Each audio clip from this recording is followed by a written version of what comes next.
Jeshua, the Early Years. Joy, Part 1. Now we begin. Indeed, greetings unto you, beloved and holy and precious friends. Indeed, greetings unto you, holy children of light divine. I come forth with great joy to abide with you because I love you, and the joy comes from the simple fact that when I look upon you, I see naught but light. I see naught but the face of Christ. I see unlimited potential, unlimited compassion, unlimited love, unlimited peace. These things are the characteristics of your only reality. Indeed, I look beyond your body, and I look beyond the history of your perceptions and constructs that you have created about yourself and what the world is for. And I see the light that shines forever radiantly transcending this world and all worlds. And I see the light you are that is already together with me from before the foundation of all worlds. And I see the light that participates with me in the atonement of the momentary dream of separation between the Holy Father and his precious and only creation, you. Now, if you listen carefully, you should strike you as a little odd that indeed you are participating with me from the place of perfect union with God in the very process of atoning your own perception that you are separate from God. And that is why I have said you will awaken to your own call, not mine and not another teacher's, not another master's. You will always awaken to your own call. But because the call comes from the place in you that is of the truth, and it is a place that you have perhaps repressed and can no longer believe abides within you, what you do, you see, is that you reach your left hand out and you give a little telegram to me and you say, Jeshua, deliver this telegram to me and make sure I get the message, and then indeed I will begin to awaken from my own dream. And since I didn't have much else to do these days, I take the telegram and I look at it and I notice the date and the hour. And because I love you, indeed I come to you in that hour and I whisper to you in the quiet of your heart, precious friend, the time for awakening is now. And there comes then a stirring in the depth of your heart and the depth of your soul, and a new journey begins. Not a journey deeper into dreams, but a journey that begins to lift you from all dreams. And in part of that process, you will believe that someone has come a-knocking upon your heart, and perhaps they have forced their way upon you just a little bit. But indeed it is not true.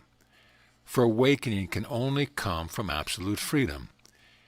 Therefore, indeed, if you can acknowledge that you have begun the process of awakening, give yourself credit because you have heard your own call. Does all of that make sense to you?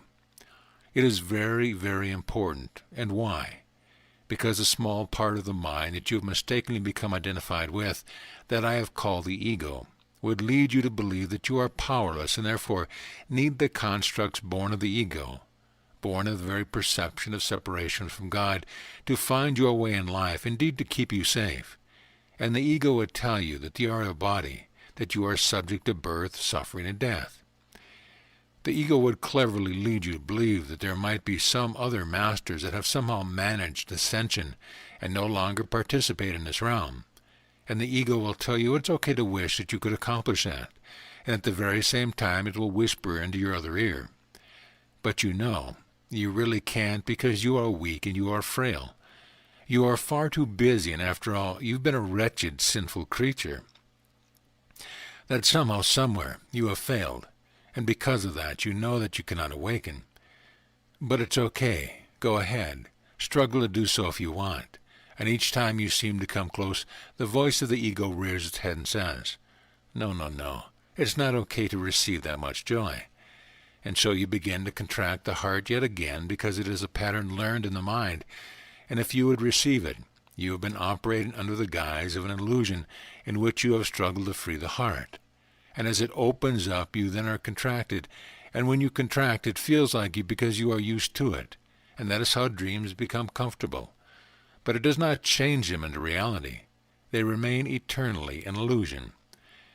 And the truth of your being is that light that I see shining in you radiantly at all times, the light in which the truth of your being resides in perfect safety and perfect peace, and unto you is given all power under heaven and earth to allow that light you are to descend, to become incarnated, if you will, to shine out through even the cells of the body, to radiate your light out into this world.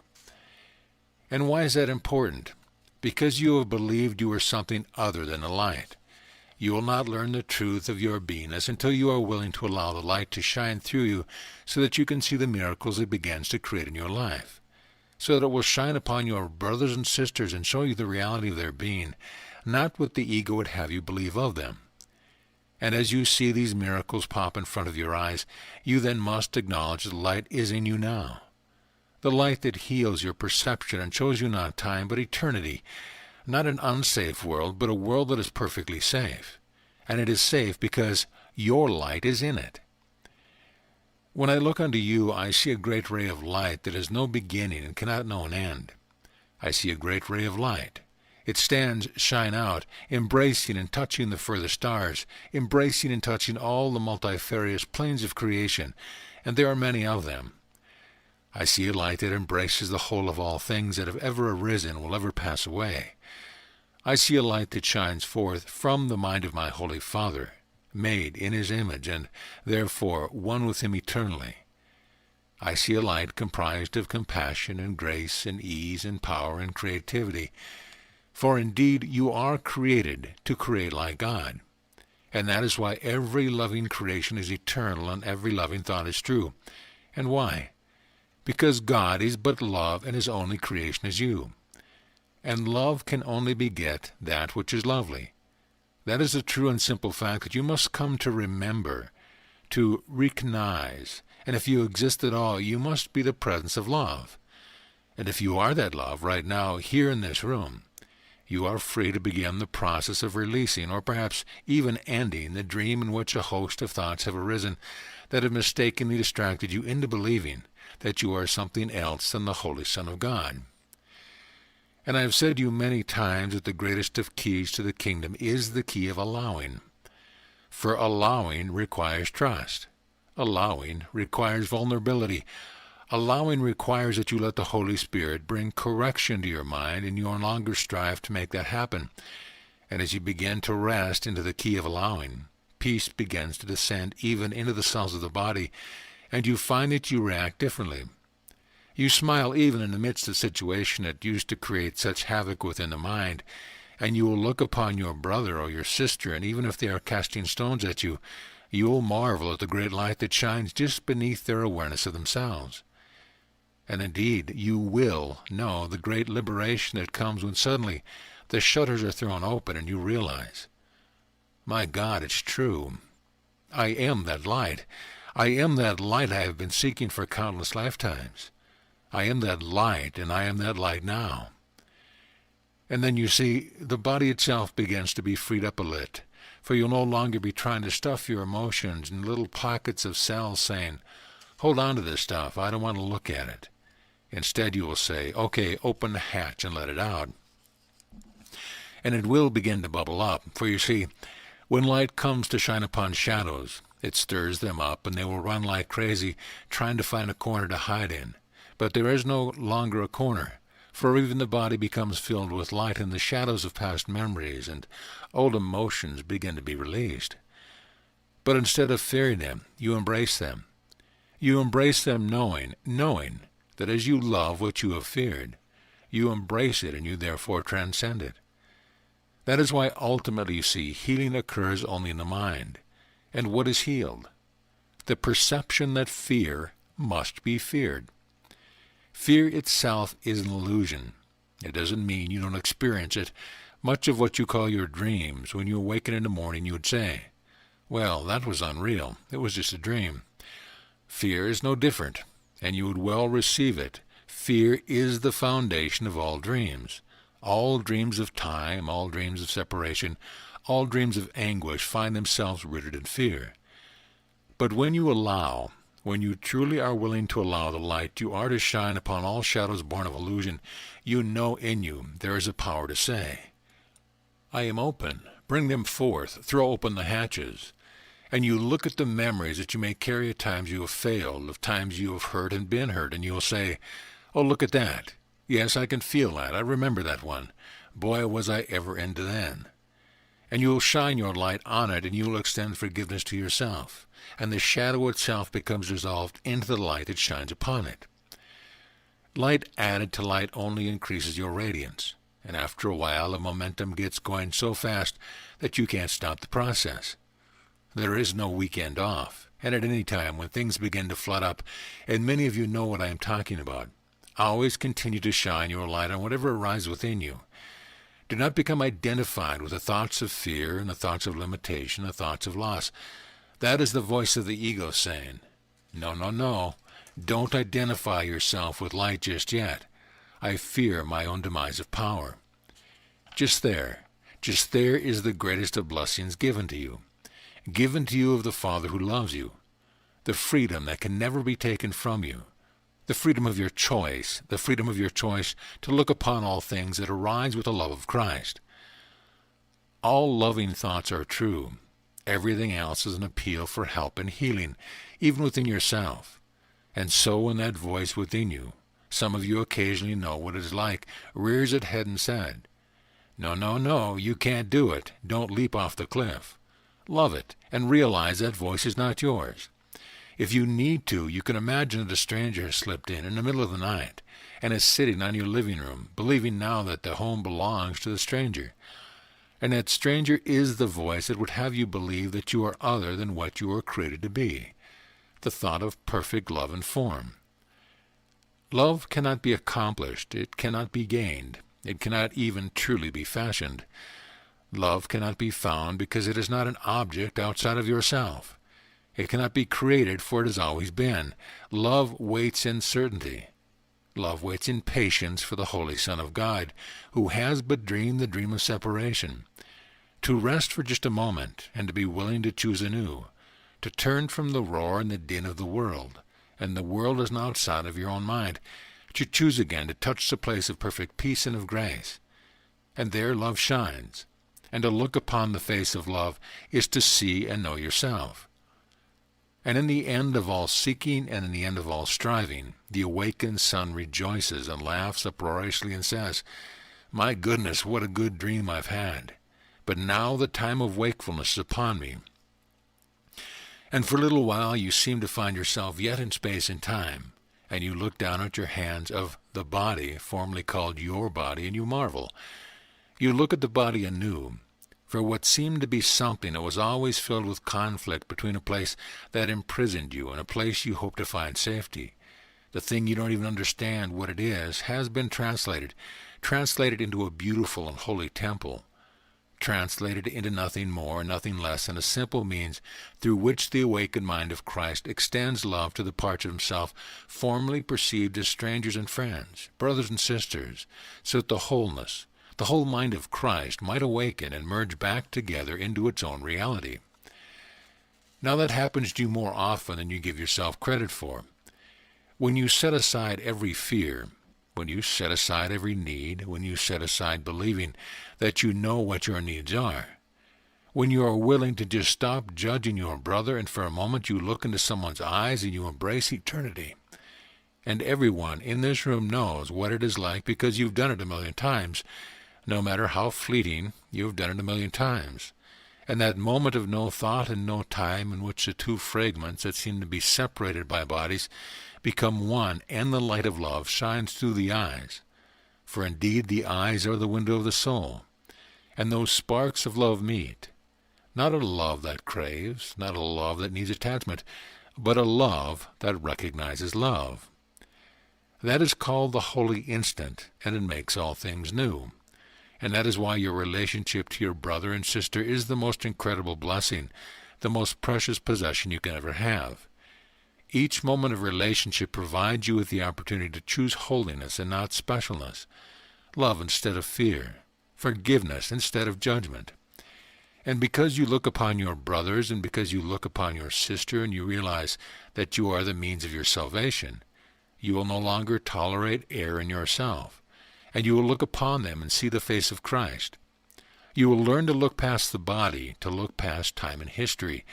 You will learn to discern that radiant light which shines in them as it shines in you. And then you will learn the magic involved in the simplicity of this teaching. You will learn what you choose to teach, and in teaching you must learn it for yourself. That is why there is no time to lose. Each moment is the opportunity for awakening. Each moment the opportunity for healing. that the things of time that seem to be a burden upon you and upon your brother can be placed aside, and the mantle of peace, like a gentle dove, can descend upon you, wrapping you in the shawl of a perfect love, bringing such joy to your being that you cannot find words to describe it and no way to contain it. And you finally realize, I don't have any choice. I have to give it away. My Father keeps pouring so much of it into me, it just keeps picking up the speed. I just have to keep giving it away. And then the miracle has occurred. Gone is the seeker. Gone is the one who needs. Reborn is the finder. Reborn is the one who gives, who lets the light of Christ shine so radiantly within them with every breath, and within every thought, and with every word and every deed, that they themselves marvel at the miracles that unfold. And they begin to dance through time, and you see that the Holy Spirit has translated into a magical kingdom in which every day is filled with the grace of miracles, and every day is a little better than the one before. And the only thing you need to pay attention to is to simply watch so you don't become a little contracted again in the on-flowing tidal wave of joy that descends to light up your mind and your heart and even the cells of your body. You have a saying in your language, let it rip. So you must understand that when I walked upon this plane, the language that I was given to use was rather serious for the most part, rather formalized, and so there were some limitations in how the gospel could be expressed, at least when words were used, but not when there was dancing and laughter, singing, rejoicing, and embracing. Unto you it is given in this day and in this hour to truly look around you and see. All that I need for my salvation, all that I need for my awakening is presented here to me now. For here is my brother and my sister who has walked together with me since before time is, given to me of God. And as I love them, I love the one who has sent me forth. And as I love them, I honor them. And as I honor them, I learn to honor the Son that dwells within my own heart. And in honoring that Son, the atonement is completed on earth, as it is already completed in heaven. And heaven is your home. Delight, listen well, delight in the blessings of time, and see not a single moment as that which would imprison you. For there is nothing outside of you, while within you is the absolute freedom of choice, given wholly and never earned, in which you can look upon the things of time, each event that time seems to require of you, and you can bring the blessings of Christ to it. You can choose to radiate instead of contract. You can choose unlimitedness instead of limitation. You can choose love instead of fear. That is the great gift of time. Because time was created in error, it is then translated into the means by which you awaken from time itself. Therefore, use it constructively. Realize that you live in a domain in which avoidance of relationship is absolutely impossible. Therefore, embrace your relationships, even the ones that push your buttons. For rest assured, they are the ones given unto you in that moment, and not a year before or a year after. They are the ones that provide the very stepping stones upon which you are asked to walk, so that you can pass through an old ring of fear and realize that you're just awakened a little bit more fully. And the power of the radiance of that light you has penetrated, incarnated, a little more deeply into the mind and even into the body. So next, when someone casts stones at you, rush up and give them a kiss on the cheek and say, "Thank you so much. My goodness gracious, now I can heal this part of myself." Above all things, never let your vigilance slip. I'm sorry, should I don the cloak of a Savior of the world and kneel at your feet and beg forgiveness? Oh no, that would be a funny picture. I would indeed. It has always been a funny picture to me to see that others would put the mantle of the Savior of the world upon my shoulders so as to avoid responsibility for awakening themselves. And I would scratch my head and wonder, why would they want to do that, when in truth deep within them they know that they must place the mantle upon themselves and see themselves as equal unto me, who has been sent to be only your brother and your friend. If Christ dwells in me, and I assure you that Christ dwells in me, that same light must dwell in you equally. For if it does not, it means that God has created a rather imbalanced creation. And whenever you have felt unbalanced, it is because you have denied the part of you that is true and real, whole and lovely, forgiven and loved wholly. Listen well to what I have just shared with you, for there you will find the key that brings the mind gently back to peace each time you remember it. Each time you remember it. Each moment in time when you are not wholly joyous, it is because you have forgotten the truth about yourself. When that joy finally begins to sink in, you are going to feel a great weight lifted from your shoulder. The weight of perceiving that what was stolen your peace has come from somewhere outside your mind. It never has. I have been working for 5 years with my beloved brother to seek to teach him one thing. There is no set of circumstances that can dictate the choice one makes between love and fear. Just as there are no special circumstances you must strive for and achieve before you have the power to choose between love and fear. The choice and that power abide in you now. It is equally in a newborn child as it is within you. And the process of life, the meaning of time, is merely to create a field in which you can reawaken to the power of your own choice.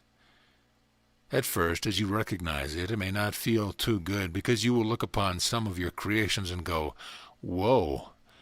That which is called being in hell, that some of your psychologists might call being psychotic, neurotic, and all the rest, is simply because a part of the mind has looked upon its creation in which it is created unlike God out of fear, and it has taken upon itself the mantle of guilt.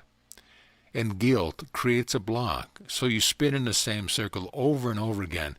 That is what hell is. It is being in a rut. But when you look upon your creations that seem to elicit unpleasant feelings, because perhaps you see how your creation involved manipulations or control or what have you, when you look upon those things and remember the truth that they do not leave a single trace upon the holy mind of Christ, and when you look upon them and realize that your Father doesn't even see them, you are free to be reborn in this moment and to allow your life to be made anew. Oh, beloved friends, carry not the weight of the past upon you, for it is gone already. It is gone already. And the heavy bag that you have been carrying upon your shoulders was removed before you experienced it, by the love that created you, and you have been weighed down only by illusion. Would you choose not to join with me in casting off the bag that is no longer there? You can make a ritual of it if you like. Indeed, go to one of your intersections, and underneath the thing that hangs from the wires that tells you when you should go and when you should stop, create a circle of precious crystals. Heap up dried branches, and in the middle of what you call the rush hour, walk as though you are burdened by a heavy bag. Drop it off your shoulder and then kick it into the circle and light a match, and then dance freely about your circle of precious crystals. Knock on the hoods of the automobiles of those that are honking at you and say, "Come, watch my bag burn. Come dance with me." You might be surprised. A few will get out and do a jig with you. In short, don't make the process of awakening so serious. Is it not rather interesting that seriousness is what creates the world of confusion, of pain, and it's an illusion? Therefore you bring the bag of seriousness to the very process whereby you think you are going to wake up. And you do your techniques, you read your text, you memorize all the lines, but still the bag is on your shoulder, and you can't quite figure out why it's still there. The bag is filled with the weights of seriousness, and joy, you see, is made of light, isn't she? And that is why whenever you are not wholly joyous, you have identified yourself with an illusion, a bag that is already removed from your shoulder in the very first moment that the Holy Son of God began to fall asleep and to create the dreams of creations that are unlike God's. And the Holy Father reached into your dreams and took the teeny bag from your shoulder and dropped it into the fires of purification, if you will. And throughout every incarnation you have ever lived, the bag has not been there, but you have perceived that it is still with you. And now we come to that point of what I would share with you in this hour. The way. The way in life that speaks of perfect peace is not a way of striving. It is the way of allowing. The way in life that demonstrates the truth of your beings is not the way that the world has taught you, because in it there can be no seeking.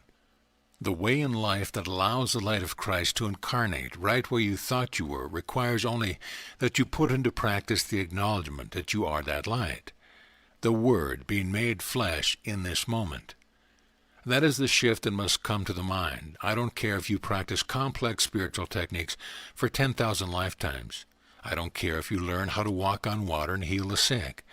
After all is said and done, there is yet one step that must be taken. your willingness to put to sleep the dream of the seeker and to be the presence of one who is found. And the trick of it, of course, is that the ego will say, well, I can't do that because I haven't found it yet. And what I am saying to you is that it is your choice, held in the mind, to simply say, I and my Father are one. I am one who is found, and that light begins to live through me now. That is the way that you find it, by acknowledging that you possess what you have believed you do not. Seems rather paradoxical. I have said many times that the truth of the kingdom is diametrically opposed to the truth of the world. If your world says that you must struggle, then the way of the kingdom must be the way of ease. If the world says you must seek, the way of the kingdom must be that you have already found. If the world says you are guilty, the way of the kingdom must say there is no guilt. If the way of the world teaches you that you are born to suffer and die, the way of the kingdom must say that you are eternal and do not abide within the space and volume of a body. If the way of the world says that your mind is your brain, the way of the kingdom will say the mind of Christ is that which radiates, animating the brain and the body so that it can serve as a means of communicating the love of God. If the way of the world says you are frail, the way of the kingdom says you are the presence of eternal strength. And if the way of the world says it's not good to have too much fun, what do you think the kingdom says? Fun, party. That is a good phrase, party. Abide in that infinite light of joy. Bring it down and express to the world so that the world sees a demonstration of the truth. So you see, the theme of this hour is this. It is a 3-letter word, joy. Joy is the theme of this hour. Joy is the theme of every moment. Joy is the reality of your being. Joy is that which infuses the cells of your body.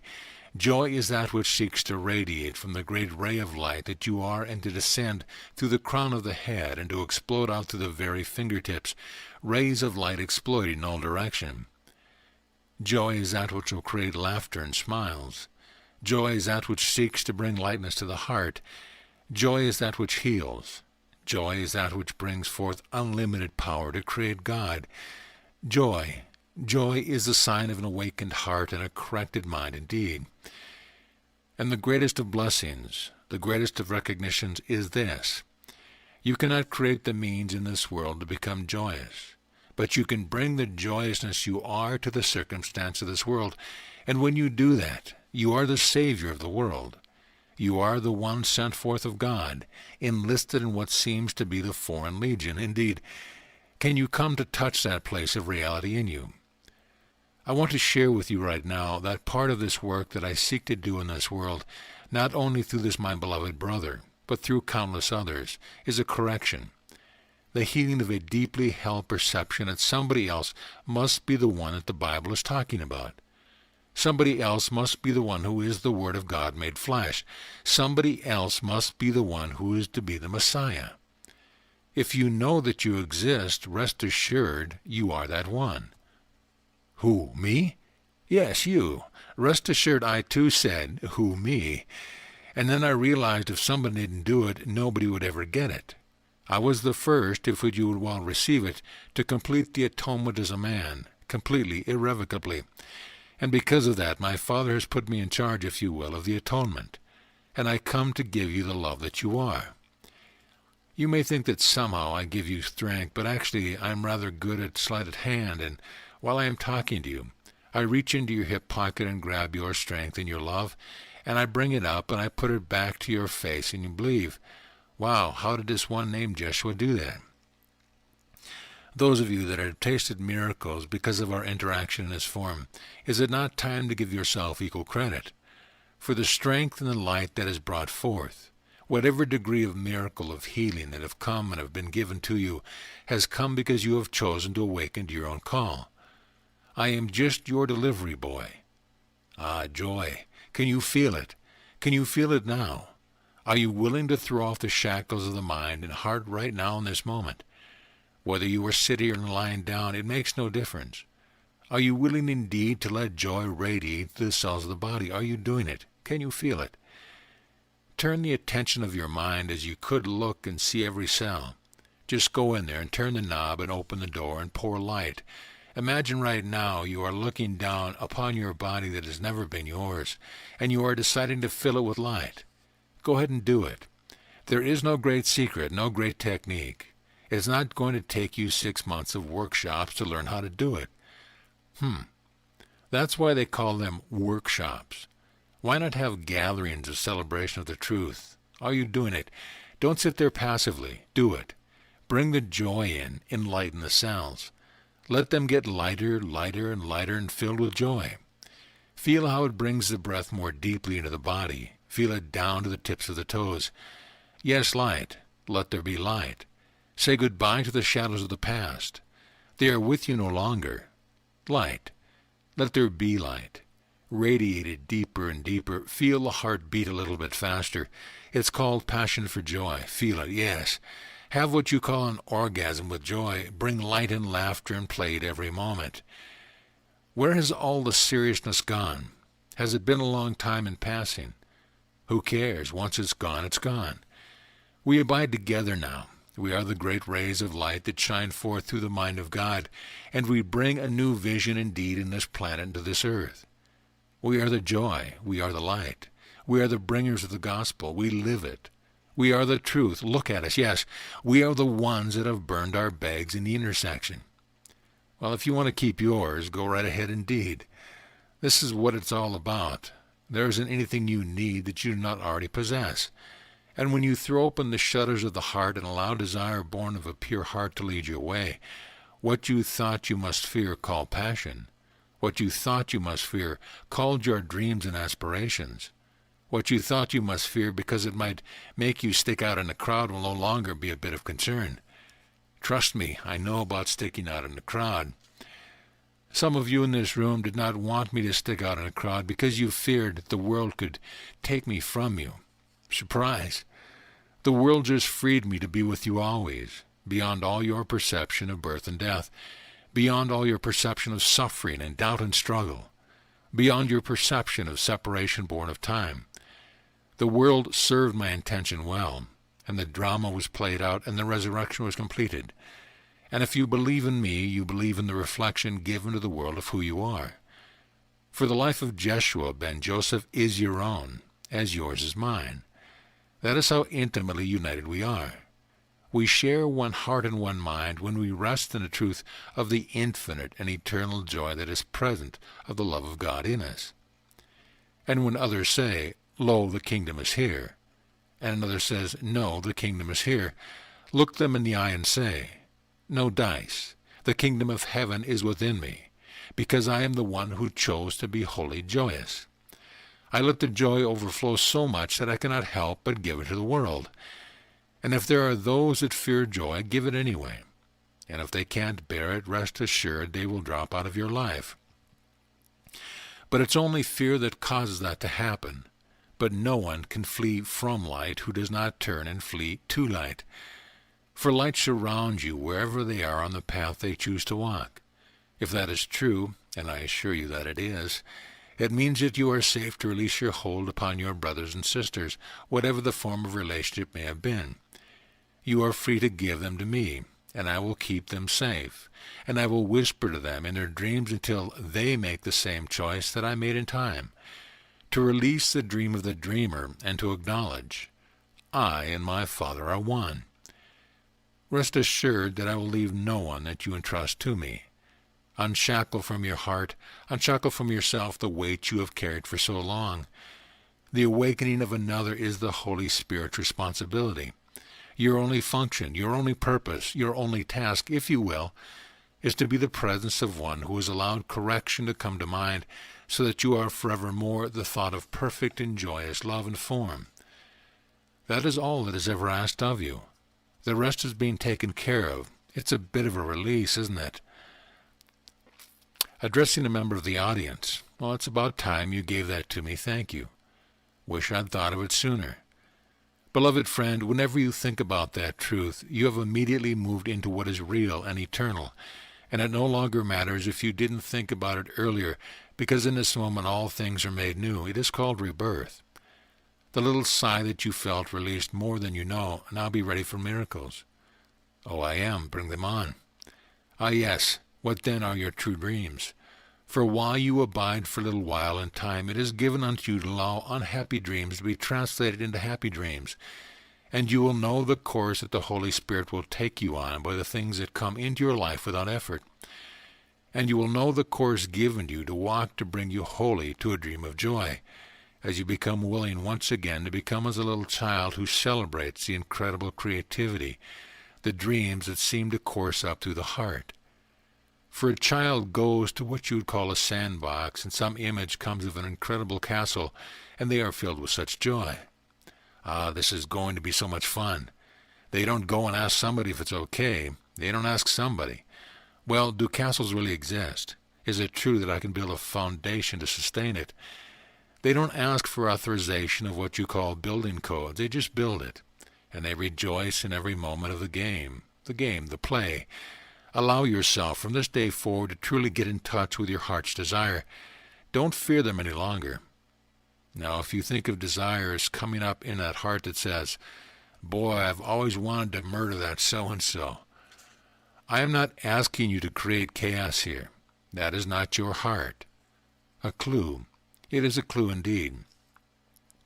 But if you dream of wealth, if you dream of service, if you dream of travel, if you dream of a new home, if you dream of a new cloak, it always feels really good, and it keeps pressing, not from the mind downward, but from the heart outward.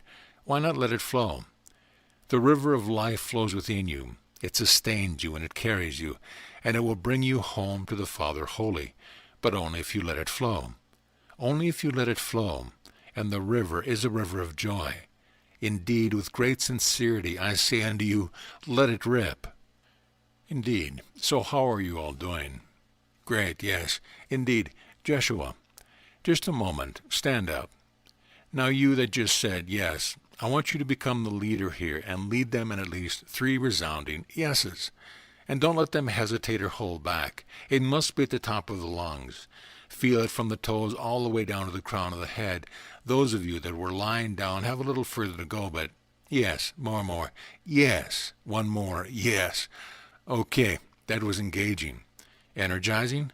Why would you want to be energizing? Isn't death and sluggishness much better? No thanks. Now, I have indeed watched certain minds begin to awaken, and I believe they will enjoy this. There, I believe the word is the piggy nature. Now, you have all seen what are called the pigs as they roll around, and the farmer says, "My God, they are rolling around in that mud again." A true pig realizes and perceives they are rolling in the river in the mud of joy. And if what you go on to your friends tomorrow and say, "I have just gone to a great teacher who gave me the last meditation I need to master," and your friend says, "What is it?" and you say, Come to my backyard and I'll show you." You can roll in the river in the mud of joy whenever you want to, because this world has no power whatsoever over the Holy Son of God, and that is truth indeed. And all it took was the willingness of one person to say, yes, and to lead brothers and sisters in joining in that one place where the mind is one to say yes. And you felt energy and passion and joy course through the cells of your beingness. And that means wherever you are, that power is at the tip of your choice. Who cares where and when you decide to roll in the river of joy? The world is a lie. Do not let it dictate to you. Thank you. That was nicely led. Many teachers in many ways are beginning to bring back to the recognition what it's really all about is living from the heart. And in my language, I would say that to live from your heart is to live the life of the arisen Christ. These two are one and the same. Where, then, is the pathway that leads you from this world to the kingdom? Look no further than your heart. What has been your secret desire? What has been your passion and your vision? The journey is what awakens the heart and joins the heart as one, so that the mind becomes a servant of the awakened heart. Therefore I say again in closing, for I want you to have some time to mingle together, and when you do so, be willing to share your heart's desire with each other. Have some fun with it, and do what you call the oinking of your dreams, yes. Be therefore that which you are, and you are the light that has come to this world. And you are the one who is the Prince of Peace, or Princess if you insist. In short, lighten up and get on with it. I love you, but not in seriousness. When you are wholly joyous, rest assured I am with you. When you are not, rest assured I am with you. When you doubt yourself, rest assured I do not. And when you rest in certainty, I celebrate. And if you ever believe that you have loved me, then truly choose to acknowledge the love, that sun that dwells within your own heart, and let your light shine. For only by doing so can you in truth honor and love me, not as someone above you, but as your brother and as your eternal playmate. Peace be unto the wholly joyous and awakened and arisen, resurrected Christ, who blossoms forth and brings such beauty to this world that your brothers and sisters, perhaps yet sleeping, won't be able to help but recognize that the light is in them. Indeed, and heaven comes to earth because you choose to make the time now. Have a good time mingling. Come up to someone and give them a hug and say, "You know what I've always really wanted to manifest in my life?" And let them know. What the sun decrees begins to move into manifestation.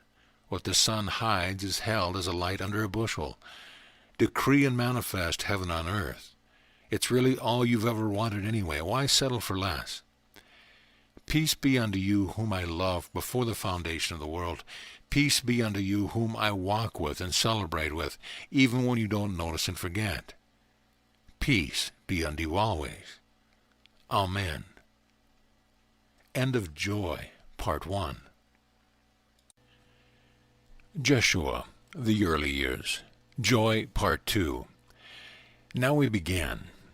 And yet once again I say unto you that it is with great joy that I come forth to abide with you. And often have I said that. And yet have you truly sought to comprehend what those words mean? That it is in joy that I come forth to abide with you. And if I come in this rather particular way to abide with you, so that your body can sit there, and this body, temporarily borrowed, can sit here, and I can come and abide with you in this manner, rest assured that I come always with joy to abide with you where you really are. You do not abide within a body. The body, again, arises within a field that can be called your consciousness. It is born out of your desire, your expectation, your perception that have been built up and built up and built up. And one of those perceptions is indeed that you are within the body, but you are not. Therefore I come not to abide with the body, but I come forth to abide with that great ray of light that you are, that shines forever beyond the body and beyond all worlds. It is to that great ray of light that I speak, and with that great ray of light that I commune. And the process of awakening, the process of the atonement, is not just some mental gymnastics in which you try to exercise certain statements of which you say, "Well, good, I'm one with God." It doesn't quite feel that way, but I believe it anyway. That is where it begins. But the atonement is indeed completed when the whole sense of identity that you carry is no longer in any way, shape, or form limited to the space and volume of the body. There isn't even a trace of identification with it, save that you acknowledge that you have allowed it to arise within the field of light you are. And it serves no other purpose, save to be a means by which you communicate the light that you are into this plane of density, and to this world of yours. If this were not true, it would mean that you are not as God, our Holy Father, has created you to be.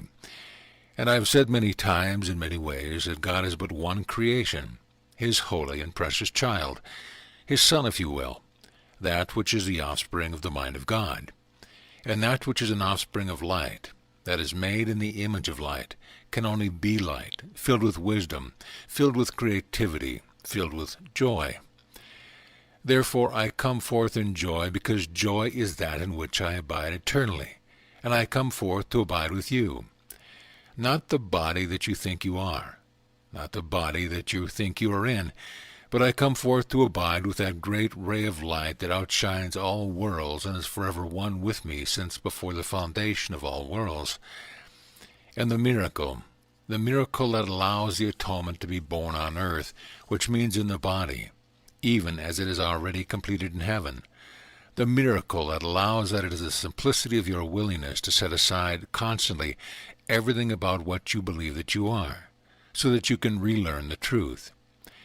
And if I were to come to you and speak to you as though you were a body, and if I were to acquiesce to your insistence that you were just this form, that you are just your hurts, that you are just your limitations, If I were to come and abide with that, there could be no such thing as a miracle, for it would mean that both of us have gotten caught up in the insanity of an illusion. Precious friends, I abide only with, and speak only to, the great ray of light that you are, that outshines every limitation that you believe exists in and as your life.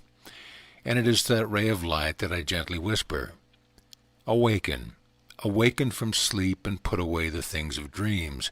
Put away fears and put away doubts, and begin instead to focus the whole of your attention on light and on joy." And why? If this world has been made in error, and I assure you that it has, and if the world is diametrically opposed to the truth of the kingdom of heaven, it must then follow that the perceptions and beliefs that have made this world are indeed the opposite of a knowledge that you can find in the kingdom of heaven. The world is made of fear. The word is made of illusions. The world is made of limitation. That is the world that you have taken to be real, and therefore have allowed it to dictate to you what choices that you will make in your life, where you will live, the friends you will attract to yourself. Every last aspect of your life has come forth out of the perception that you are a body, separate from everyone else, that you live in this world, and this world is real. This world is constructed in separation, fear, and guilt. Therefore, if you perceive it as the real world, you must then attract to yourself that which mirrors what you are insisting on believing in. And yet I say, week in and week out, I come forth in joy to abide with you. Not with your illusions, not your dreams, but the real you that is filled with power and light and goodness and love and capability and creativity, and you name it, you are it. If you name it, you will be it. What you decree, you become. So if I come forth in joy, I come forth from the kingdom of heaven. The kingdom of heaven itself must be a state, if you will, a quality, if you will, in which nothing can sneak in through the back door unless it is more joy. Does that make sense to you? If a limited thought emerges and comes and sneaks into the kingdom of heaven, heaven is no longer heaven. So who would want to be there anyway? Not I. If there is a trace of shadow in the kingdom of heaven, it's no longer heaven. If there is a doubt or feeling of psychological weakness, if that abides in heaven, then it is beneath who you are, and you might as well throw it away. It's no good to you. The kingdom of heaven is a state and a quality of such joyousness that what takes place is that the light that you are begins to vibrate at a higher and higher frequency until the things that arise in your world that seem to be limiting you don't even matter any longer. And that is extremely important, and that's what I want to speak with you about this evening. If when what you perceive as a limitation pops up in your life, rest assured it is coming forth to reveal to you that there is a shadow of perception, of thought, of feeling that is less than whole joyousness, if you will, that yet needs to be, shall we say, corrected within you.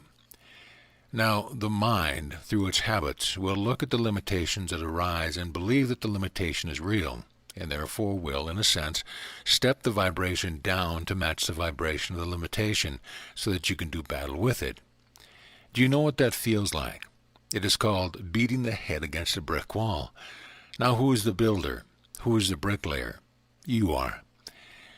Enlightenment, empowerment, whole joyousness, if you will, cannot begin until you are willing to accept total and complete responsibility for everything you see, everything you think, everything you say, and everything you do. But above all, everything you feel. Because the causative factor of what you feel and what you perceive is never outside of you. Well, surely that must be wrong. When the landlord raises the rent and I don't feel good, surely it is the act of the rent being raised that causes the feeling that I'm having. That is what the world will teach you and what it would ask you to believe. But remember, the perceptions of the world are just the opposite of the truth of the kingdom. Can you begin then to allow yourself to admit, to consider, that every feeling and every perception has no cause outside of you? Each time you believe that it does, you have chosen. You have decreed like a judge with a gavel. You have judged that the world outside of you is real and contains a power over you. That choice occurs nowhere save within yourself, within the mind that you are, and it requires something quite fundamental. It requires that in that very moment you have set aside the remembrance of yourself as a great ray of light. You have given back your God-given power and have chosen an illusion to be your authority. So then, can you understand the great blessings of each moment? The Holy Spirit has already translated the world that has been brought forth in error, that you have gotten a little caught up with, into the very means whereby you can awaken from the dream of separation, re-identify with the light that you are, and therefore outshine everything that has represented the world to you. Every anger, every hurt, every fear, every limitation, every empty wallet, whatever it is, you can outshine it. You can actually change the whole picture because you are using your light to create the world that you see and have believed in. And what is the key that unlocks that? Joy. Joy is not just a word. It is not just a temporary feeling. Joy is something that you have complete control over 24 hours a day. It is a vibration. It is a frequency. And if you were to go into one of your laboratories and say to one of your scientists, well, show me the frequency and color of sadness, you could guess that it might be dark gray, and the frequency of love carries a quality of, shall we say, pink and light violets to it. The frequency of joy vibrates at a very high color, if you will, a vibrant, radiant, golden light that you can't even really tell if it's gold or white. It is a vibration. It is a frequency. It is a tangible reality.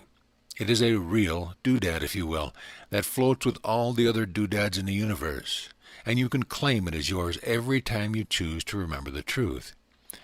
You can choose to open up the body even and literally draw the joy down through the crown of the head. You can draw it up through the soles of the feet. You can draw it in from the sides. It doesn't matter. That's just ritual. The point is, you are enacting your choice to remember the truth that you were born in joy, that you were created in joy, that you are sustained in joy, that joy is who and what you are.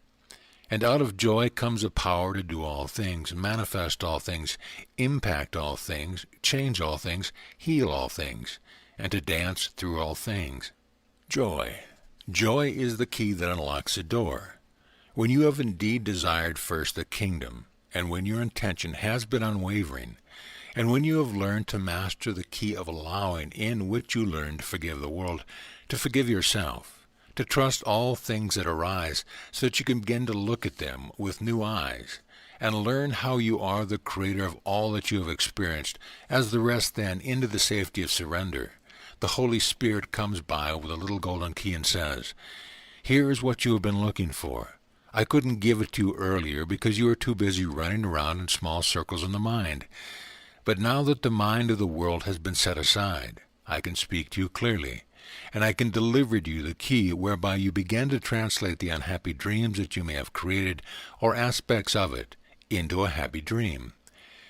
A wholly happy dream in which perhaps relationships that have actually been what you would call in your language dysfunctional, quite an apt word, by the way, or harmful or limiting, you finally learn that it's okay to set them aside, that it's okay for you to choose joy. It's okay for you to choose to be happy. It's okay for you to be wealthy. It doesn't matter what it is, it's okay. And the key that unlocks it all is joy. So all you have to do when next you feel a little bit down is to sit here and say, I am wholly joyous now. Then open your eyes, and if everything's the same, you can rest assured that the key of joy doesn't work. Some do that. They make a meager attempt. They make it from a mind that has been depressed, a body filled with toxins that has become tight and depressed. They make it from the foundation of the perception of the world. They give a thought to joy. Nothing changes overnight. So Jeshua must not know what he's talking about. And not only him, but I understand there have been a lot of masters around that have talked about joy, and they've all been wrong because I just proved it. If you have learned to not punch your joy button constantly, if it is at best become an intermittent thing, so that at times you choose to be joyous if the situation looks okay, and other times decide to hold on to judgment and thoughts of limitation and lack, if you have learned to do it that way, must it not follow that to re-identify with yourself as joy will also require the process of learning? We have talked about how the Holy Spirit translates a thing of time into the very means by which you may awaken.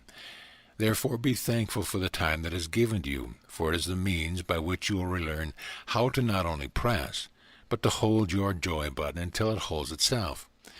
It is the means whereby the translation of an unhappy dream occurs so that a happy one replaces it. And as the dream becomes happy, what happens? Something that everybody knows. Anytime you feel relatively happy, you relax, you expand, you open, you become more creative. You feel more in tune, more alive. The cells of the body sing. That's why everybody likes being happy. The problem is that you have learned to believe that happiness is a conditional expression. That is, it depends on external circumstance. I will be happy when. And of course, when never comes. And if it arrives because you haven't learned how to be happy, you feel uncomfortable. And many of you know what that's like.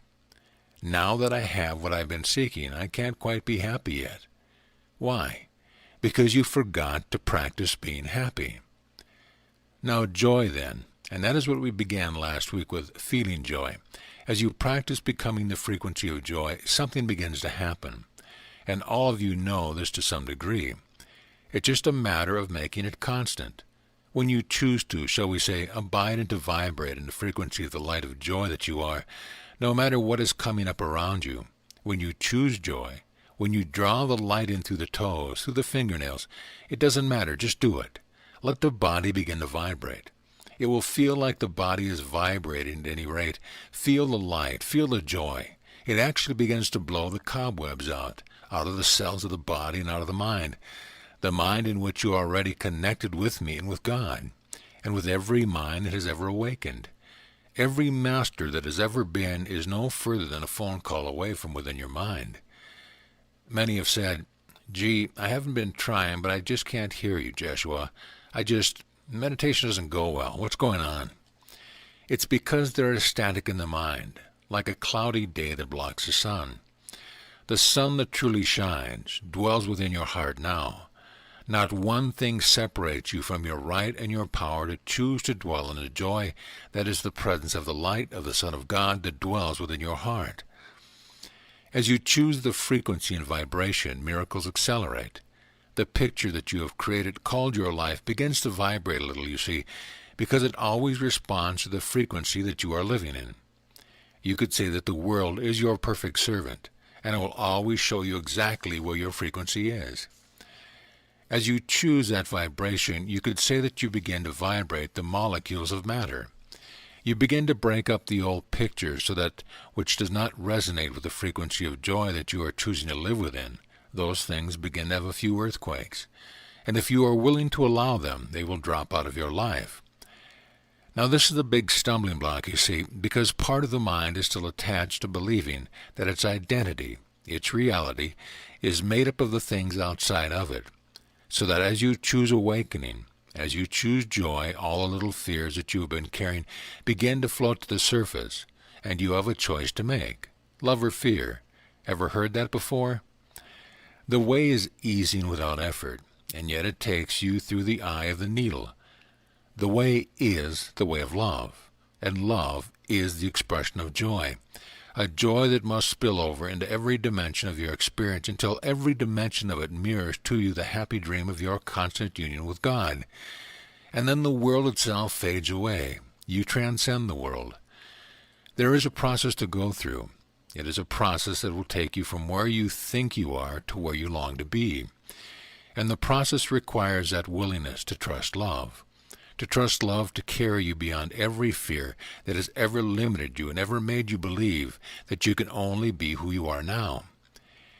Fear can arise when the things that you have constructed out of misperceptions, whether they be relationships, careers, whatever it is, if you have made it from the perspective of the ego, rest assured its foundation is a house built on sand, and it is going to crumble sooner or later. Your world, you see, is one which you are taught to strive, to struggle, to feel anxiety, to try to keep your creations on solid ground. You have many people, by the way, that are locked up in the mental institutions for no other reason than they see through the game of the ego, and they realize any such construction is made on foundation of sand. So what's the point? And they don't want to participate. Unfortunately, your world isn't quite ready to go to them and teach them another way, and so they are caught in what is called hell. Beloved friends, be of good courage.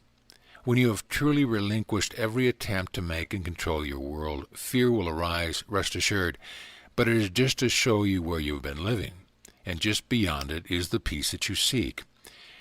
And each time you choose joy, no matter what, you shall, as we say, pass an initiation would be one way to put it. You step to the next highest level, and a strength begins to come into you, a strength that shall indeed become like a mighty river of the things of this world, will not deter you from the path that would set before you and that you would choose to walk. The Holy Spirit requires enlightened and therefore empowered minds to join with it, with Him, in the translation of the whole of this world into a happy dream. Does it require strength? Indeed it does.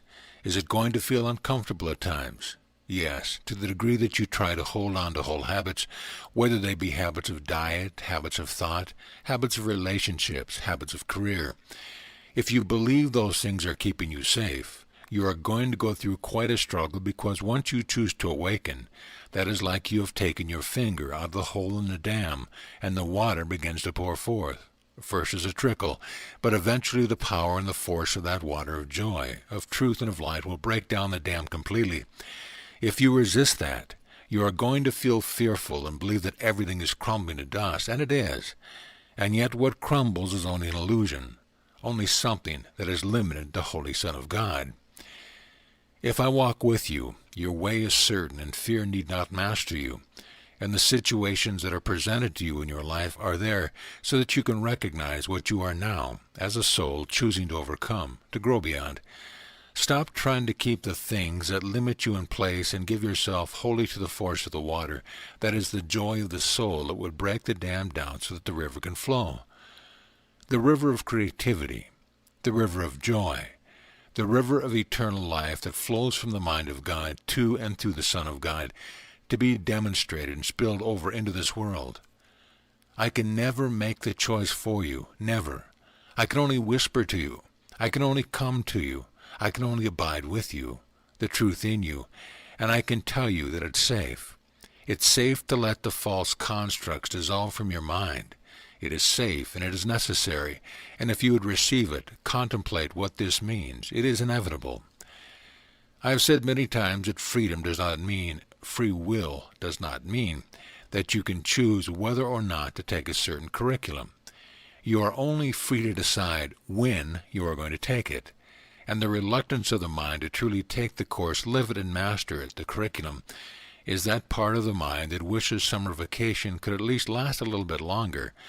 But all the time you think you are enjoying your summer vacation, you are not really getting anywhere, and it takes a resolve, desire, and attention which, whatever it takes, you finally voice within yourself. No, I'm not going to tolerate error in myself any longer under any circumstance. I am that Holy Son of God, and joy is my birthright in my kingdom, and I am going to be that, and if it kills me, good. There is a strength in you, a strength you haven't even begun to touch, a strength that when embraced will indeed dismantle every limitation that you believed exists in your life, and the right use of that strength rests on your willingness and your determination to choose joy always. You see, when you get into your automobile and you leave your humble abode, and you are about to go off to what you call a job, interesting concept. You're not going to a job at all. You are only choosing to go what you have chosen to construct out of the infinite freedom of the molecules of physicality. You are an artist, and you have painted a picture for yourself to abide within. What you are really doing is getting into your automobile, that is a temple in which you have 10 minutes, 20 minutes, an hour, whatever it is that you have painted for yourself, in which to practice being the presence of joy. That's the curriculum, and it's presented to you in every moment. Every moment that you step forward into is a precious and holy temple in which you have the opportunity to choose fear or love. And you will know if you have chosen the door labeled fear, because you might feel tired, sad, confused, depressed.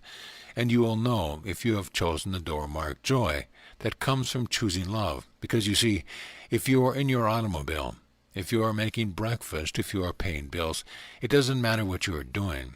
It's not going to matter, because it itself is part of the dream that is being translated. And it is your willingness to abide in joy that will allow you to heal every limited thought that you have ever had. and each limited thought has been made manifest as the nemesis of problems that come to your life. It's all a result of a lack of joy. Can it be that simple? Yes, it is. Yes, it is. Joy is an incredible thing, an incredible blessing. Every time you choose to be wholly joyous, rest assured you have decided not to identify with the ego. And remember, you are asked to do only one thing, to live as though you are not an ego. Every time a judgment slips through the mind and is projected into someone, oops, I misidentified. Take it back, burn it up, laugh, and get on with joy. Joy is like a light, like a fire that purifies the mind, that purifies the body. And why is that necessary? Because your Father longs to have you join him as a co-creator and an awakened, healed mind. Such a mind's creations are always loving, always expansive, always healing. The creation of an awakened mind seems to attract other minds to it like moths to a light bulb, and that is exactly what is happening. Your Father longs to pour forth the fullness of his power and creativity through you, but if you've closed yourself off so tight that only a trickle comes through, just enough to keep the body alive, is there any wonder that there is lack mirrored to you in your life? Now some will say, well, I'm a pretty happy guy. I live in a high state of joy most of the time. Notice the word most, and understand that if there's anything in the world that you are still judging, still fearful of, still condemning, whether it be your monetary system, your government, your school, your mass transit system, garbage strikes, whatever it is, if you are judging it, you are blocking off the flow of joy that would transform the whole of your life. I have said often to you, become wholly outrageous. And outrageous requires joy. Joy. Has anyone dropped the bag off their shoulder underneath one of your lights at the intersection this week? Why not? I don't have the courage. Beloved friend, when you can say to me, I didn't have the bag, indeed, what I am seeking to share with you is that the world you have dreamed into being, with all of its complexities, including the body, is really no big deal. It's quite harmless and holds no power over you. Each time you see something that seems to be a limitation, realize you are just looking at the boundary of your mind that you have chosen for yourself. Now there's a great power in that, because if you recognize the boundary of your mind, but you know that what you really want is joy, you can choose to walk through that ring of fear, whatever it is. And just like stretching a muscle, the boundary expands. And as the boundary expands, more joy flows from the mind of God through you, more creative ideas and more responsibility. Damn, I was hoping to get rid of that. Do you see how the world would teach you to fantasize about winning a lottery so that you could be irresponsible? Isn't that true? So you won't have any worries. Worries are only the refusal to assume responsibility. And yet, paradoxically, when you join with me in being willing to assume responsibility for the atonement, for the whole of creation, whew, now there is an 80-hour job week. Paradoxically, your joy becomes full and you rest in what is eternal. For when you have expanded the boundaries of your mind to allow joy to be the fountain in which you swim always, and when the deep part of the mind within you, that is the mind of Christ, says, all of creation is arising within me. This is my doing. Therefore, I'm going to heal it and I'm going to correct it, and I assume responsibility for the whole of the world, without jumping ahead to how you are going to take care of that. Then the Father pours forth into you the power and the wisdom and the light and the life to achieve your goal of healing the whole of creation and completing the atonement. First things first, this temple, the body, is the means whereby it is given unto you to extend love, and love can only radiate from a mind that is wholly joyous. Now, you all know that when you are in the presence of someone that is not wholly joyous, you are not quite as attracted to them. Isn't that true?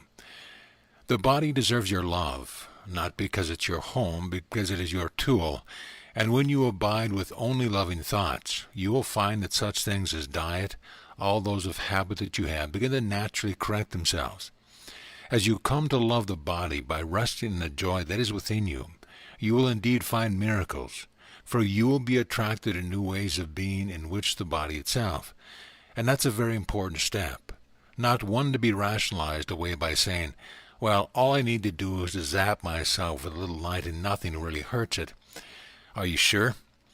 If you are not sure, be honest with yourself and take steps to correct what you are putting into it. The body, this thing that starts here at the head and ends up at your toes, is like a transmitter and a receiver. As you choose to tune it up, it becomes capable of radiating higher frequencies of joy. As you choose the frequency of joy, the desire to tune up the tool naturally grows. That's step one. And step two is to realize that no one is responsible for your thoughts save you. No one can change them. No one can heal them. No one is responsible for causing them but you. At first, that seems to be a bit of a bummer because it means indeed accepting total responsibility. Complete responsibility without an excuse, without claiming victimhood. And yet, claiming that responsibility is what empowers you. It empowers you to be willing, finally, to be able to choose to be wholly joyous. And as you begin to tune into that frequency, and you get a little bit of a shockwave going, wow, that was nice. Should I try it again? Oh, why not? And you open up and you say, Father, I'm ready.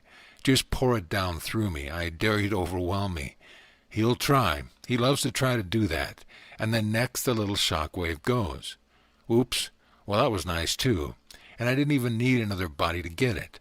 I didn't need to go to the movies. I didn't need to win the lottery. What caused it? My God, I did. No causative factor outside of my desire, my willingness to feel joy.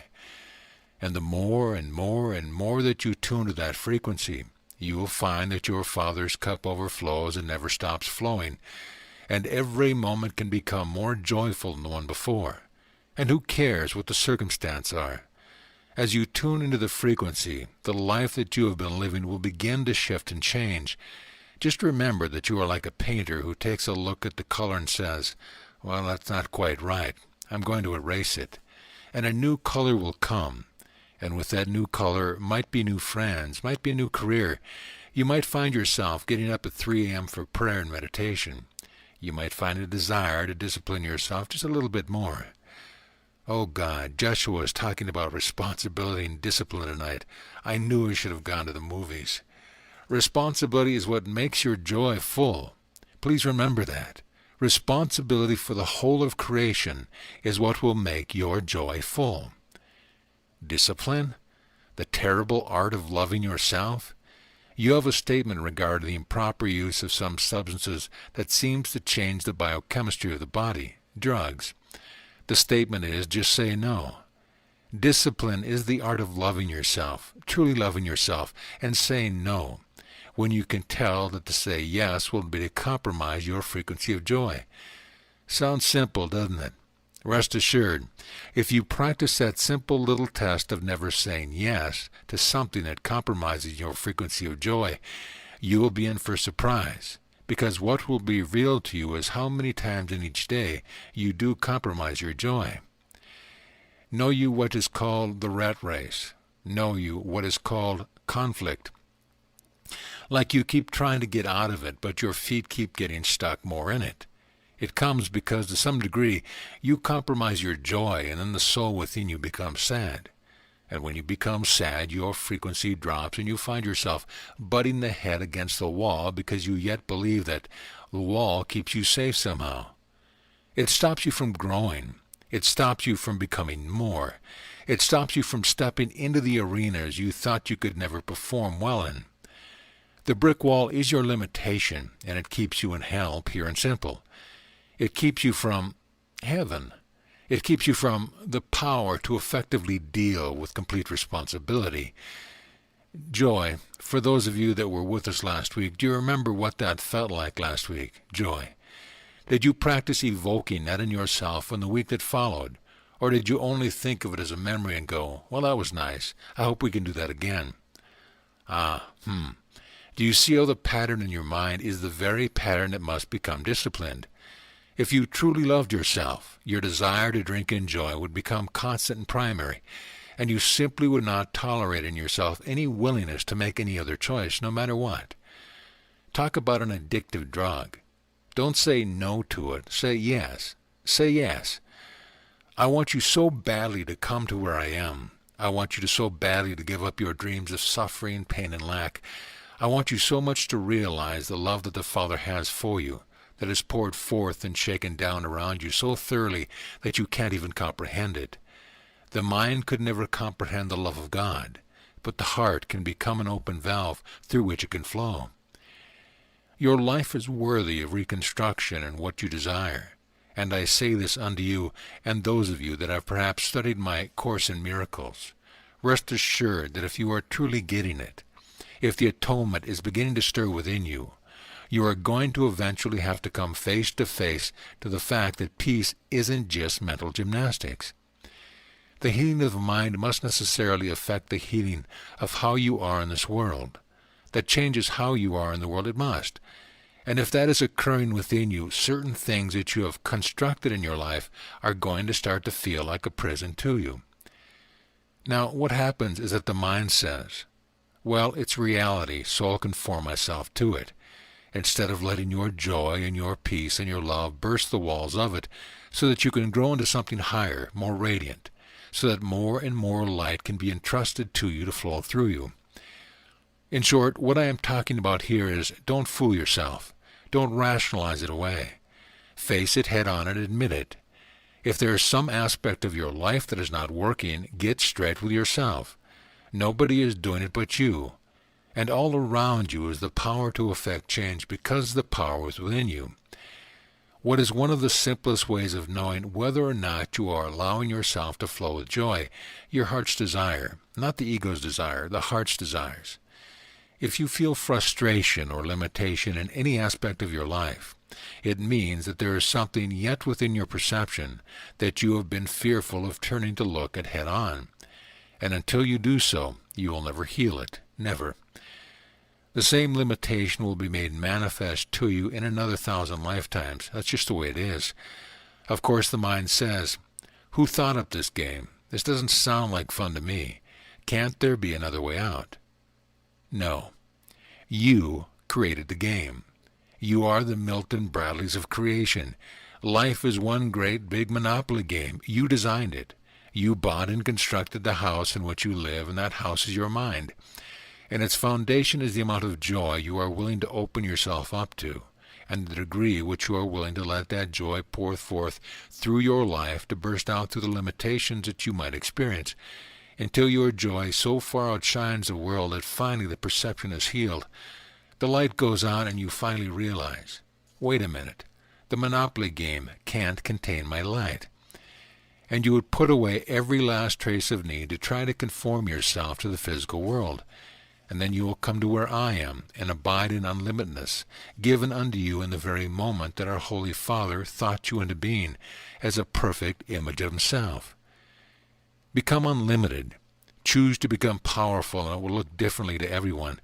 It doesn't mean that you are all going to become billionaires and run for president on the independent party ticket.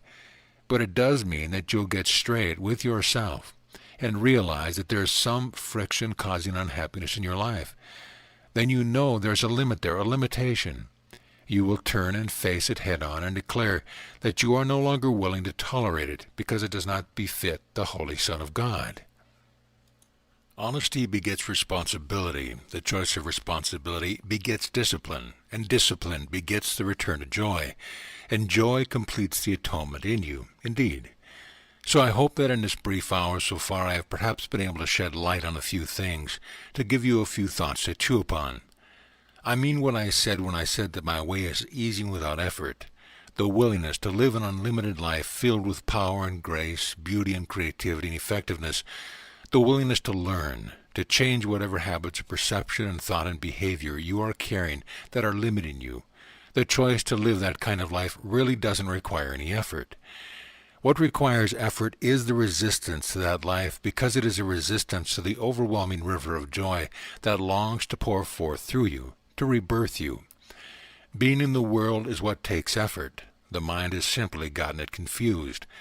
So cut loose and go for it. Cut loose and be willing to use each day to face your limitations head on, to love them, to embrace them, and to transcend them. And you will know when you have transcended them, because they won't emerge any longer. A simple law of creation. And remember, it's a law written on a card resting on a monopoly board that you created in your office and that you have sold to yourself. You've made up all the rules, even the rules of mastery, and the mind has conveniently laid them aside. I call you this evening to join with me in, shall we say, a bit of a new direction in our time together. I call you to join with me in learning how to express the mastery that you are. All that has transpired and all that we've done to this point is to shake things up a bit and find out who really wants to get on with it. While I extend my love to everyone, I cannot force myself on any mind that I cannot give what gifts I would bring to anyone who chooses not to put them into action. And if you happen to have some friends who love to talk about unlimitedness and mastery, ask them if they are really ready for it. For what we are going to begin in this evening, if you will, a progressive experience of bringing mastery into manifestation. But it will require your diligence and your complete commitment. It will require that you support one another and love one another. It will require that you set aside the whole of the world wherever you happen to be and choose joy. So right now, in your own way, go inside your own heart. Let the body relax and just breathe into the heart. And when you are ready, ask yourself with complete honesty, am I really willing to take the curriculum now? And if as you seek to answer the question, you see fears coming up, you see questions come up that say, well, if I could only look ahead, I might be able to make a decision. Rest assured that part of you really isn't quite ready, and that's okay. The atonement requires finders and not seekers. The healing of mankind requires finders and not seekers. It requires masters, not those who say, well, gee, I'd like to master it all, but gosh, I have so many other things to do. Those other things are there because you have resisted your own mastery to some degree in some way. To borrow a phrase that recently came up into the mind of my beloved brother, when you are willing to learn what you know you don't yet know, mastery is only a blink away. Interesting thought, don't you think? And take it another step further. When you are willing to learn what you couldn't even possibly learn that you don't know, that is called willingness. Now, in your language, it sounds a bit funny, but the same thing was posed to me by this one who was my father. He put his hand on my shoulder and said, son, you've picked an interesting one, quite a drama that you have scripted. And I looked at him and said, what are you talking about? And he said, oh, I think you'll discover what I'm talking about all in good time. And in his own way, he asked me the same question. Are you willing to admit that there just might be something that you don't know, and you don't even know that you don't know it? Are you willing to learn? And something in me, God only knows what, said, yes, I am. And that made all the difference in my own life and the completion of the atonement within me. And I like to think it's made some difference in the world, just as your choice will make all the difference in the completion of your own atonement, and therefore we will also make a difference in the world, Well, that was fun. How are you all doing? Fine, great. Has any of this made a bit of sense? Yes. Look around you for a moment, fellow travelers, desirous of mastering the only curriculum that needs to be learned. There are many ways to approach it, but until you accept that to learn that curriculum must mean that the structure of your life around you becomes wholly and radically changed, and that will mean something different to each of you even now. You really haven't quite yet been willing to learn the curriculum, no matter how many texts you have read, no matter how many years you've memorized. No matter how many prayers you've said, some part of you has not quite been willing to become vulnerable. And yes, I would tell the Pope the same thing. Jeshua, how do you make yourself vulnerable? How do you make yourself vulnerable? Choosing joy. But remember, Firewalker, it's not just thought. It's a feeling of power that literally wells up, vibrates the cells of your body, so you can't contain it. It's not quite the same thing as what you experience as ecstatic happiness that seems to take you to a crescendo, and then you've burned out afterwards. That's not quite what I'm talking about. This joy is a frequency that you can really feel vibrating, and it can become constant, and you can learn to master it so that you can walk around, albeit a few inches off the ground, and you'll find that you will be able to function even in that frequency. Certain things begin to emerge within that frequency. Your ability, for instance, to be in this world and yet to be totally with me, in total communication with me or any master you want to be, becomes available. No separation between you and myself whatsoever. The ability to tune in to see how your friends are doing on the other side of the planet and to know what they are doing all becomes quite natural. Where to go, who to talk to, it all becomes an effortless flow. Joy is like a fire and a frequency that burns off all the cobwebs, gets rid of all the static, clarifies the mind of Christ. And if you don't feel it down to the cells in your body, you don't know yet what it is. Does that help a little bit? It helps. So at first the idea comes to mind, I choose joy, or I choose to come from love. But the body isn't healing yet, and whatever is going on is heaviness. My mind will actually make the statement, I and my Father are one. Then what's the next step after the statement is made? The desire is there, but the body is feeling heavy, whatever the reason. What is the reason? The only thing I can think of is because I don't want it. For some reason, I don't want it, and I'm blocking it, and I'm scared of it at some level. And that's what I was talking about earlier. That fear gets projected outside of yourself. You become fragmented, thinking the thing you fear is something outside of you. The fear is that what is within you. The next step beyond the words, and I've given you many, many cues, is to become outrageous, play, sing, and dance. Get a new motion going in the body. Get a little crazy. Do things you've never done before. Interrupt the patterns of the mind. Ask the Holy Father to overwhelm you. It is fine and well and good to begin by saying, I and my Father are one. Isn't that a great thought? But I'm depressed. Now the next stage, Firewalker, is to learn to find ways to evoke joy even in the body. You know some ways, but I am talking about some others here in which you truly begin to create a frequency. And we are going to do a little bit of that in a few moments. But it must be felt. It must get to the point where you can turn the frequency on no matter what. Know you that which is Reiki or the hands-on healing. It's just a dimension of letting some rays of joy enter the field of another's mind. They think it's entering their body. It just enters the mind. The body follows suit. You've already allowed it to enter the field of the mind, but you are keeping the trapdoor closed if it doesn't pour forth into the cells of the body. Eventually, no matter what, you can turn it on and you won't turn it off. That's the next stage, and there is indeed, as you well know, a part of you that's a little reluctant to be overwhelmed with joy. A part of you yet carries a sadness that you unwittingly yet identify with. Not as much as in the past, it's lessening, but it's there. And so when you speak joyous words, I and my Father are one. I choose love and not fear. It's almost like you tune into up here, the head, but there is a heaviness down here in the heart, and there seems to be a gap between the two. What we are talking about now is really being willing to close the gap, to erase what is down here that blocks the downward descent of joy. Indeed, so Firewalker, are you ready to give it a shot? Ready to go for it? Fine, come here. Why did you get out of your chair so slowly? Well, I have a sore back. Now, what I want you to do is clap your hands 3 times as loudly as you can. He claps. Get into it. Now pick what an old friend of mine would call a goddess. Pick a goddess. Now dance. Get into it. Let's go. I'm not a dancer. Yes, you are. That's a perception. Addressing the others. Clap for him. Let go. Come on. The group claps and the 2 dance in front of the room.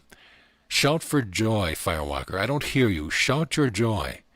Joy, joy, joy. Yes, yes. Clapping, dancing, and shouting continue. Okay, all right. Now, thank you, goddess. Thank you, goddess. You are welcome. Now, Firewalker, how did that feel? A little spooky at first. A little fear came up. Am I doing it right? And then I got more response from people. I felt like saying yes with me in joy. It felt better and more at one with the group. In other words, you felt safer. I felt safer, yes. That's a good way to put it. Yes, it's a good way to put it. Now listen. When I first asked you to dance, what did you say? In my mind, I don't know. Give them a moment here. What? I am asking them to give you a moment so that you can just rest and ask yourself to look back to that moment and what statement did you make? To myself, I said no or something like that. Some block came up, an embarrassment or something. What did he say? I'm not a dancer. You said I'm not a dancer. Well, did I say that? Oh, my goodness, where did that come from? That is what you said. I don't even know I said that.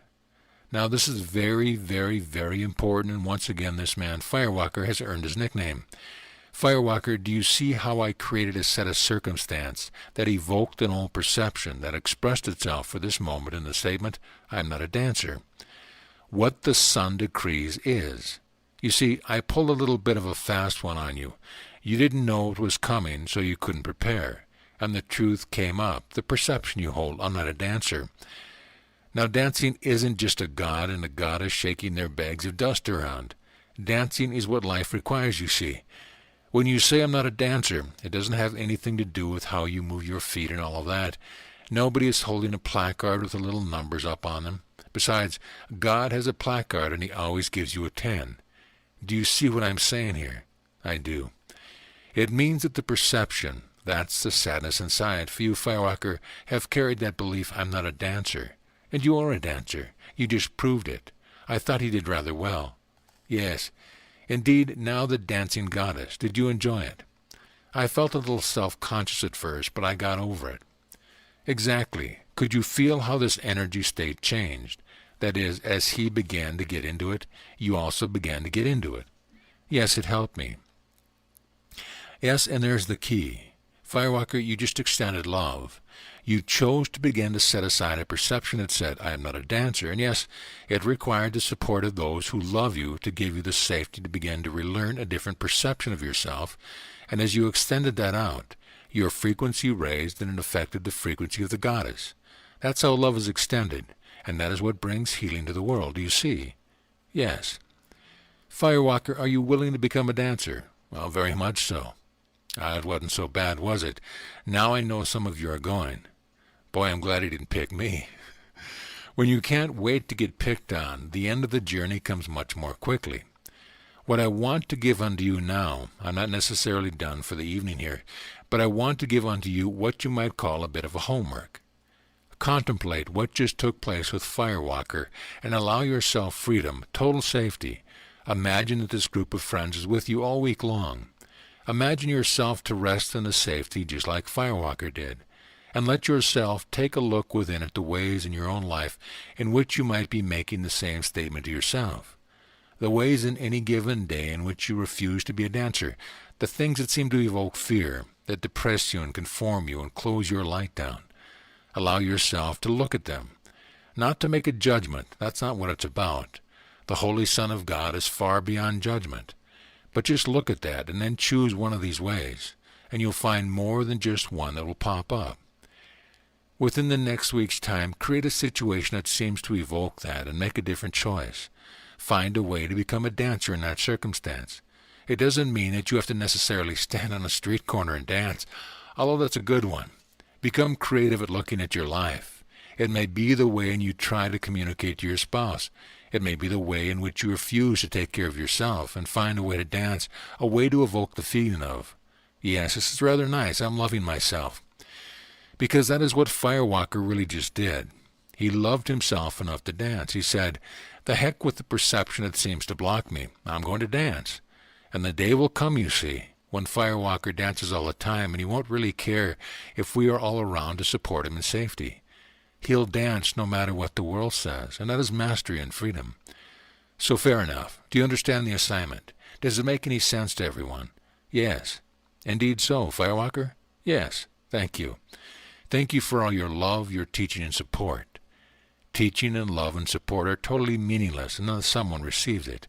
It is received. Thank you. I know indeed.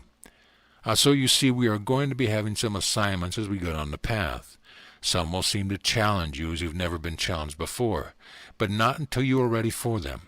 That's all you need to do this week. Become willing to look at the ways in your own life that you are refusing to dance and find a way to make a different choice. It could be as simple as how you feel when you walk in the door of your place of employment. You might choose to skip through the door, kiss your little time card, smile at the supervisor, and say, "What an incredible day." It may be something that simple, but you begin to interrupt what has become a chronic and unwitting and unaware pattern in your mind, because that unaware pattern is what has been telling you that the world out there is really real. And it's not. It's an illusion. It's all done with mirrors.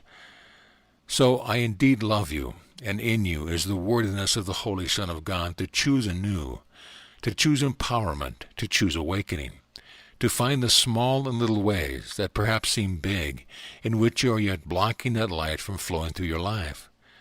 Will it feel like dying? Oh yes, thank God for that. Death is the most incredibly beautiful creation you've ever come up with. The death of the ego, the death of the small self, the death of all illusion. Oh my God, what a beautiful and glorious sight.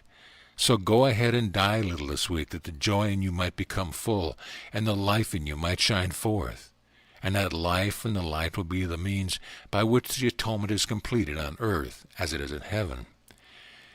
Be at peace in all things, and know, it's not serious. Sing, laugh, dance, play. Indeed, peace be unto you. Amen. So ends Joy Part 2.